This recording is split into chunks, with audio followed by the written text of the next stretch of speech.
Hello again, it's Tutor Liz, sharing more information and tips regarding online tutoring. So, in the previous videos, I have already shared information about application process and requirements. So that's both skills and technical requirements. And in today's video, I am going to touch base with lessons. Okay. First, what's the teaching schedule? Tutors in my school can teach anytime between 5 a.m. until 12 midnight, and that's Mondays to Sundays. So yes, you can open lesson slots between the time I have just mentioned, 5 a.m. until 12 midnight, and Mondays to Sundays. So the times are very flexible. You can choose the time that you would like to teach. You can cancel whenever you want. But of course, please take note that when you're canceling a book lesson, there are penalties. Okay, there are applicable penalties. And then for new tutors, they may teach anytime between 5 a.m. until 8 a.m. in the morning, and then 5 p.m. until 12 midnight only. Okay, this is because as a new tutor, as a newbie, there are still restrictions for you, or there are still restrictions in the lesson slots for you. So they will become available to you as soon as you have completed 100 book hours. Okay, hours, not lessons. All right. And by the way, each lesson is 25 minutes, and that's one student per lesson. Okay, so it's very, I think for me, that's actually very convenient, very manageable, because you don't get to deal with multiple students at the same time, and you don't have to struggle to adjust. You don't have to adjust. You don't have to struggle in getting along with different people at the same time, all at the same time. So that's how lessons are. Okay, they are conducted through our lesson room or Skype. So you will conduct it in Skype if lesson room doesn't work. Now, if the student doesn't have a Skype account, then you have no choice but to stay online in the lesson room until the lesson time ends. Okay, and then once the lesson time ended, you have to mark the student as either absent, late, or indicate that there's been a technical issue or connection issue, whatever. Okay, and then for me, what I do is especially when I have a lot of free time, I teach 5 a.m. until 12 noon. Okay, and then I rest anytime from any time after 12 until 6 or 7 in the evening. Then I will teach again 7 until 12 midnight. Okay, but the longest lessons I've conducted was a total of 13 hours in a day. Okay, it's just that it's so tiring. I can't keep on doing that like on a daily basis. So only when I feel that I have a lot of energy within me, then yes, I teach 13 to 14 hours. Okay, and what else? So what I do is, if I have a lesson at 5 o'clock in the morning, I wake up. I've actually set my alarm to wake me up at least 40 minutes before the lesson, because I need to clock in, or I need to confirm my attendance at least 30 minutes prior to the start of the lesson. Okay. Now, if I fail to do that, my book lesson for 5 o'clock is going to be transferred to a different tutor, and then I am going to receive a red mark on that lesson slot, which indicates that I failed to confirm my attendance and that I'm going to be penalized for it. Okay, so of course that means deduction on my earnings, which is, if it's my mistake, it's fine. I mean, there's no excuse, so it's okay. All right. Now, if I have confirmed my attendance for my 5 a.m. to 12 noon lessons, then I have to be online 5 a.m. to 12 noon. And I get like I get 5 minutes break after each lesson. That's 25 minutes per lesson and one student per lesson only. So it's very convenient. But of course, there are times that a student will be late or a student will be absent. So I take the opportunity to sometimes grab a quick breakfast, have coffee, so things like that. Okay. And then also regarding materials, they're already ready-made. They're already available in your system, in the system.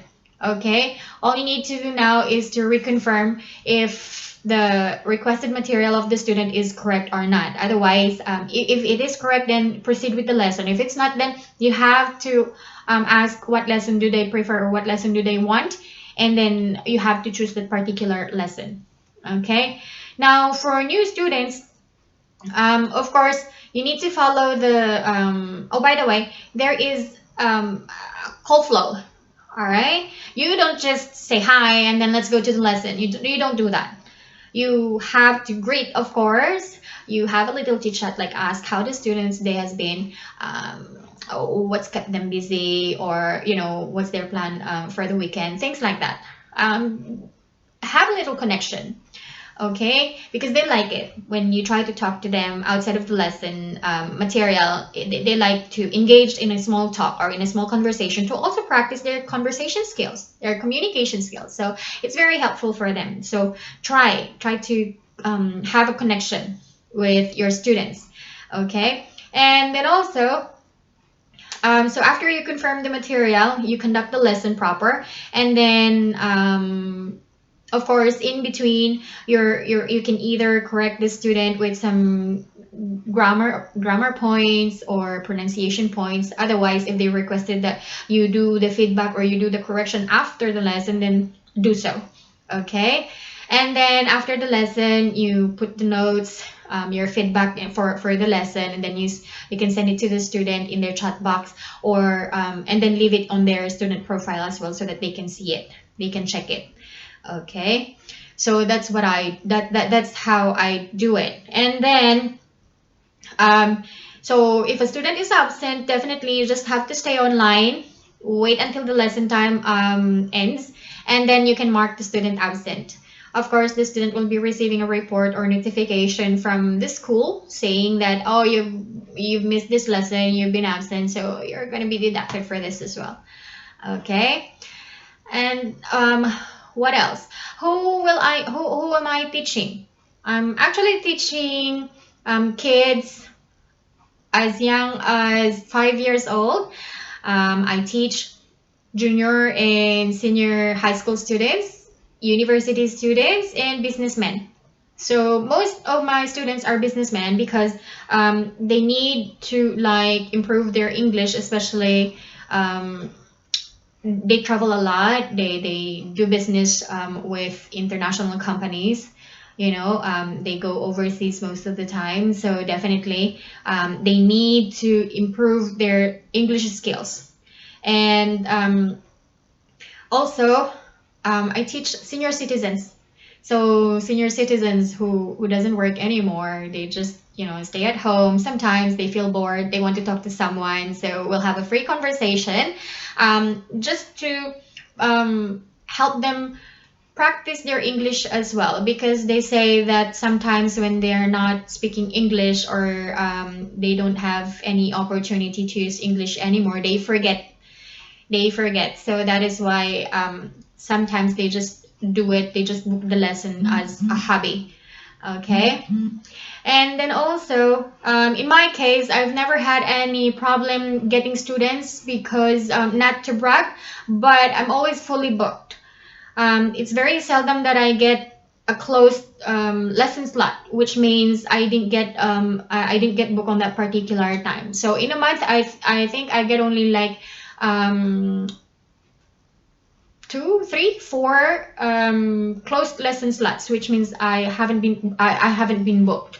So, but of course, that's gonna be another thing, and I'm gonna be covering those information or those things in the following videos. But for now, for the lesson part, that's all.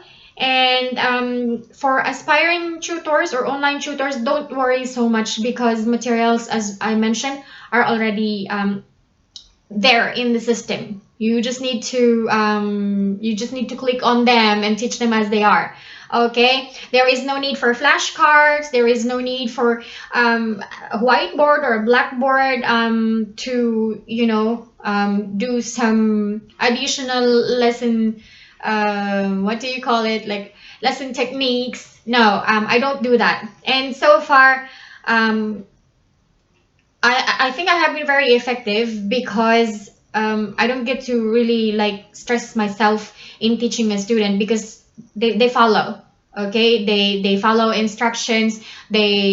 Um, they are very much willing to learn, and they listen to your feedback, they listen to your advice. So if I tell them to like read, watch more English materials to practice pronunciation or practice communication skills, practice fluency, then they will do that. And then next time, in the succeeding lessons, you will see the improvement because they have been doing or they have been following your suggestion. Okay, so things like that. I don't use flashcards. I don't use books or whatever. I use other items as examples only when they are showing difficulty or when they struggle to like understand what I'm trying to say, because obviously I don't speak Japanese and I don't know how to translate that in Japanese. But for example, when you say credit card, they don't know what credit card is, or when they don't know what credit card is, I show them my card and then they'd understand, oh, my bank card. Okay, so that's it. All right. So that's it for today. Codes, lesson codes, and what else? Penalties. I'm gonna be covering them in the following videos, or yeah, in the upcoming videos. But for now, just for the lesson proper, and that's it. And more tips and information will be next. Okay, so that's all. You have a nice day. See you again. Bye.